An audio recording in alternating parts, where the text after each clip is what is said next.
साथियों नमस्कार। भाई आज आप लोगों ने बहुत ज़्यादा पूछा कि सर प्रेगनेंसी सैप एंटीबायोटिक्स कौन कौन से हैं, तो मैं आप सभी के निवेदन पर लेके आया हूं और ये निवेदन करने वाले हैं हमारे अमृतपाल सिंह जी और साथ में है क्रिकिनफो इंडिया, ये हमारे सब्सक्राइबर भाई हैं। इसके अलावा है लॉजिक 325। इन दो तीन आदमियों ने एक ही प्रश्न पूछा और वो पूछा रामावत वैट्स क्लब लिख करके। देखिए, अगर आपका भी कोई प्रश्न है तो आप रामावत वैट्स क्लब लिख करके प्रश्न कीजिए। अगर उस पर वीडियो नहीं बना हुआ है तो मैं आपके लिए वीडियो ज़रूर लेके आऊँगा।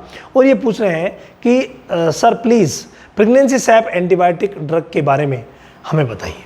तो देखिए, मैं सिर्फ जानकारी के लिए आपको बता रहा हूँ, ये ध्यान रखें किसी भी दवा का इस्तेमाल नज़दीकी पशु चिकित्सक से ही करवाना है, लेकिन जानकारी लेना कोई बुरी बात नहीं है, ठीक है। तो देखिए, प्रेगनेंसी सैफ अगर एंटीबायोटिक की बात करें तो मैं आपको बता दूं कि कोई भी एंटीबायोटिक ऐसा नहीं है जो प्रेगनेंसी सैफ हो, कोई भी इंजेक्शन ऐसा नहीं है जो प्रेगनेंसी सैफ हो। यानी कि आपको प्रेगनेंसी के दौरान किसी भी एंटीबायोटिक का इस्तेमाल नहीं करवाना है।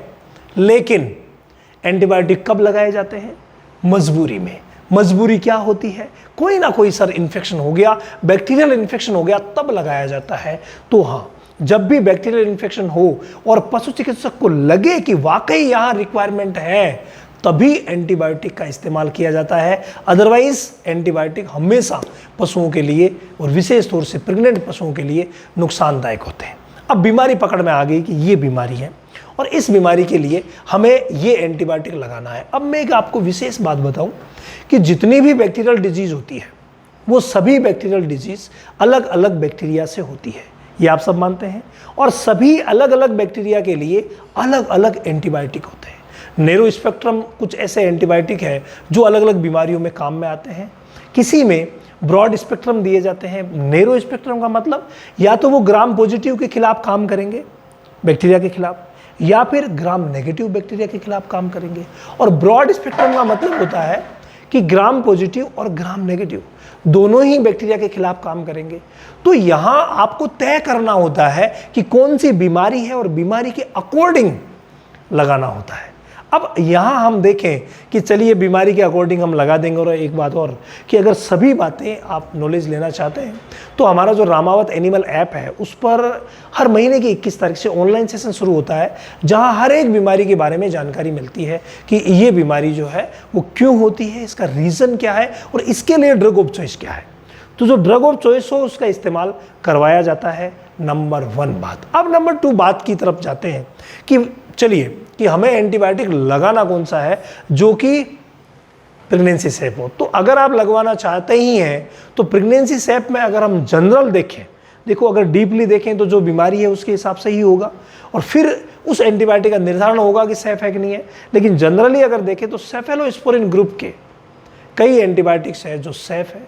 जैसे अभी हम अगर नॉर्मली यूज़ कर रहे हैं तो सेफ्ट्रियाजोन और टेजोबेक्टम हो गया, सेफ्ट्रियाजोन साल्बेक्टम हो गया, इनका इस्तेमाल हो रहा है और बहुत अच्छा रिजल्ट भी मिल रहा है हर इन्फेक्शन में, क्योंकि ये ब्रॉड स्पेक्ट्रम है और सैप भी है। इसके अलावा अगर हम बात करें कुछ पेनिसिलिन ग्रुप में, जैसे एमोक्सिसिलिन साल्बेक्टम, ये एमोक्सिसिलिन साल्बेक्टम जो है बहुत अच्छा है और प्रेगनेंसी में काफ़ी हद तक ये सैप भी है। इसके अलावा एक सॉल्ट है एमोक्सिलिन क्लोक्सासिलिन, ये भी बहुत अच्छा है और प्रेगनेंसी में ये भी काफ़ी हद तक हेल्प करता है। तो सबसे सैप की बात आपने पूछी है तो यही है, पेनिसिलिन में से एमोक्सिक्लोक्सी और एमोक्सिलिन साल्बेक्टम और सेफेलोस्पोरिन ग्रुप में से सेफ्ट्रियाजोन साल्बेक्टम या सेफ्ट्रिजोन टेजोबेक्टम जो यूज़ किया जाता है, या सेफ्ट्रिजोन प्लेन भी यूज़ किया जा सकता है, ये सबसे सैप माने जाते हैं। इसके अलावा सेफेलोस्पोरिन ग्रुप के दूसरे जैसे सेफ्टियोप्रोसोडियम हो गया, इसका भी इस्तेमाल किया जा सकता है। सेफ्टिजोक्सिम हो गया, इसका भी इस्तेमाल किया जा सकता है और ये भी प्रेगनेंसी में बहुत अच्छा रिजल्ट देते हैं। लेकिन बंधुओं, निवेदन यही रहेगा कि प्रेगनेंसी में एंटीबायोटिक का इस्तेमाल जहाँ तक हो सके ना हो, और हाँ बीमारी हो ही गई है तो बीमारी के अकॉर्डिंग उसका इस्तेमाल होना चाहिए ताकि किसी भी प्रकार का नुकसान ना हो।